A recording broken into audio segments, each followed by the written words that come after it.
packed stadium, fans on their feet screaming.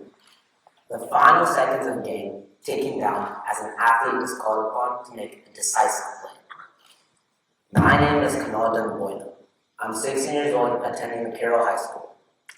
Growing up, I was fascinated at how many fans were in attendance at sporting events, but I was more interested in all the various factors that contributed to my game day experience. Today, we're going to dive into how the psychology of sports impacts everyone in its orbit. The athletes, the teams, the fans, and the communities. For athletes, sports is more than just a physical journey. It's a mental one. Training involves more than just building up strength and speed. It's about building resilience. Athletes face constant pressure to perform, perfect, and overcome obstacles. Psychologically, sports teaches athletes to manage stress, focus under pressure, and to develop grit. For instance, visualization, a technique used by many top performers which teaches the brain to succeed without the body moving. An example of an athlete that used this was Michael Phelps.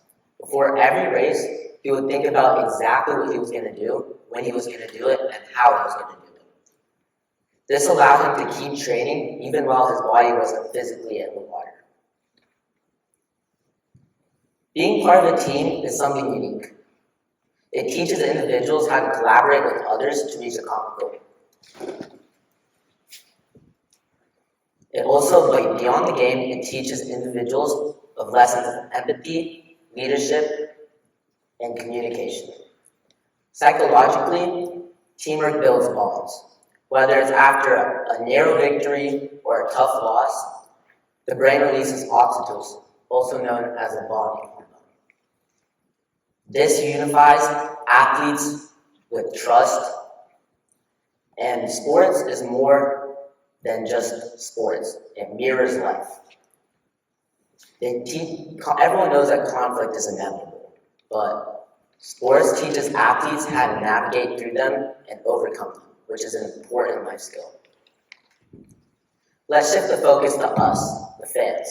Why do we spend so much time watching and idolizing these players that we'll never meet? The answer lies in belonging.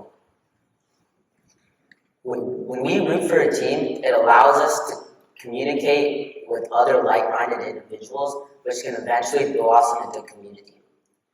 Psychologically, for most people, watching sports releases oxytocin, the brain's feel-good hormone, which is why a nail-biting victory or a last-second field goal feels so exuberant. Even a tough loss can do the same thing through mutually shared emotions.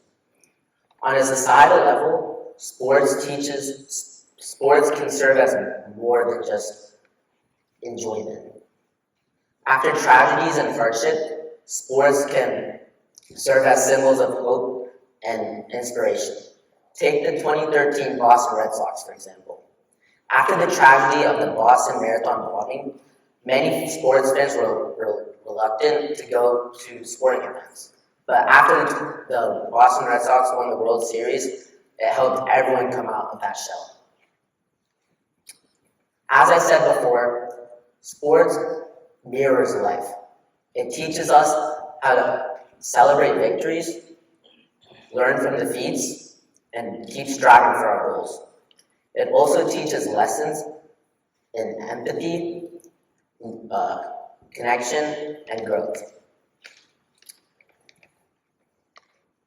So next time, whether you're a fan in the stands or an athlete on the field, I want you to find one person, it can be anybody, an athlete that you see or a fan sitting next to you, and I want you to think about how that individual has impacted your game day experience.